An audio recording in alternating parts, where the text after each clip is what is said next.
নিয়াফ edu চ্যানেলে আমার সকল ছাত্রছাত্রী ও শিক্ষার্থী বন্ধুদের শুভেচ্ছা এবং স্বাগত জানাই। আমি পার্ট অফ স্পিচের প্রোনাউন বা সর্বনাম পদ নিয়ে আজকে ক্লাস করব।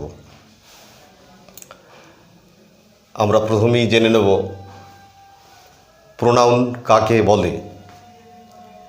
নাউন বা নামের পরিবর্তে যে শব্দ বা ওয়ার্ড ব্যবহার করা হয় তাকে প্রোনাউন বা সর্বনাম পদ বলে।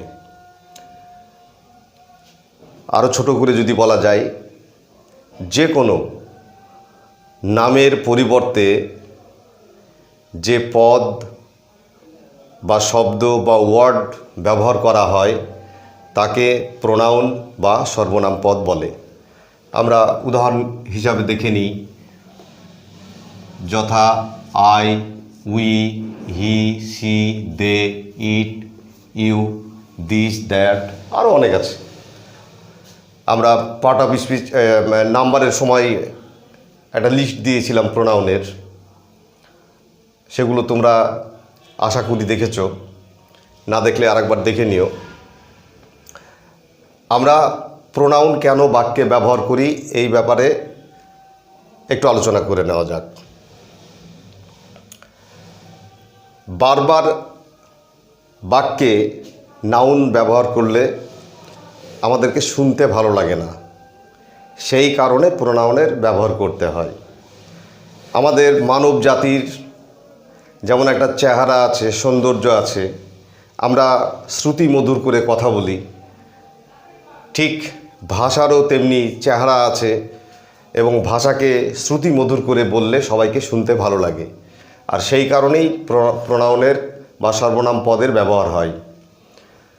আমরা যখন খুব ভালো করে লিখি তখন ভাষার সৌন্দর্য প্রকাশ পায়, আবার যখন সেটাকে সুন্দরভাবে প্রোনাউন দিয়ে আমরা লিখব বা অন্য কোনো অ্যাডজেক্টিভ বা আরও পদ আছে সবকে যুক্ত করে আমরা সুন্দরভাবে যখন ভাষাকে প্রকাশ করব তখন সেই ভাষা হবে অত্যন্ত সুমধুর এবং অপরপক্ষে যে শুনবে তাকে ভীষণই ভালো লাগবে। আজকে আমরা সেই ব্যাপারগুলোর কিছুটা অংশ আজকে শিখব আমরা। উদাহরণ হিসাবে আমরা দেখি, Rahul is a good boy. এর বাংলা অর্থ হলো রাহুল একজন ভালো ছেলে। Rahul goes to school. Rahul স্কুলে যায়। Rahul reads in class 6। Rahul class 6-এ পড়ে। Rahul does not like milk. Rahul দুধ খেতে পছন্দ করে না। এই যে বারবার একটা ছোট্ট একটা নিবন্ধ বা কয়েকটা সেন্টেন্স এখানে লিখেছি, বারবার আমরা রাহুলের এই যে রাহুল যে নাউন, সেই নাউনটাকে আমরা বারবার ব্যবহার করেছি। তাতে কি হচ্ছে, এগুলো যে ভুল তা নয়, কিন্তু এইরকম করেও লেখা যাবে, কিন্তু আমাদের শুনতে ভালো লাগবে না, শ্রুতি মধুর হবে না। সেই জন্য আমরা কি করব, আমরা প্রোনাউন ব্যবহার করব। কোন ক্ষেত্রে আমরা এই যে রাহুল, এই রাহুলের পরিবর্তে আমরা প্রোনাউন ব্যবহার করব। এবার আমরা দেখি এই দিকে প্রোনাউন ব্যবহার করেছি, এই পোর্শনটায় আমরা প্রোনাউন ব্যবহার করেছি। আমরা প্রথমে নামটা আমাদের ব্যবহার করতেই হচ্ছে, উপায় নেই। এখানেও যদি প্রোনাউন ব্যবহার করি তাহলে হবে না, তাহলে কাকে বোঝাচ্ছে সেটা বোঝা যাবে না। সেই জন্য Rahul is a good student লিখে ফেলেছি, ওইটা বয় হবে।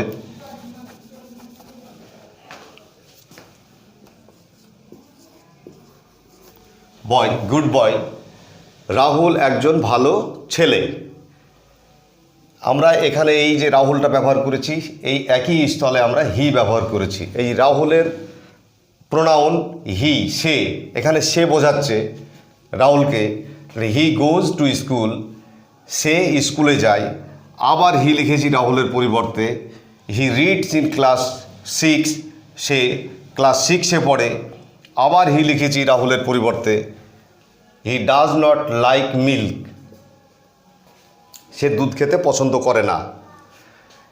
এই যে আমরা নামের পরিবর্তে হি ব্যবহার করলাম, আমরা বিভিন্ন ক্ষেত্র আছে সেখানে আমরা যতগুলো প্রোনাউন আছে আমাদের ব্যবহার করতে হয়।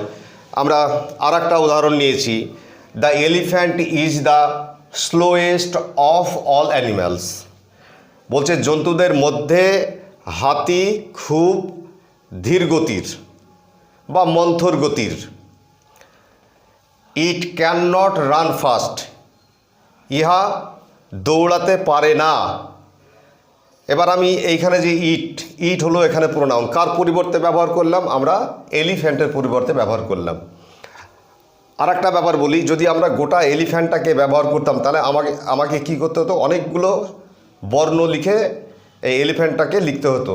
আমরা কি করলাম? প্রোনাউন ব্যবহার করলাম খুব অতি সংক্ষেপে, দুটো অক্ষর বসালাম, ইট লিখে দিলাম, আমরা এই এলিফ্যান্টকে বুঝিয়ে দিলাম। প্রোনাউনগুলো এই সব কারণে আমরা ব্যবহার করে থাকি।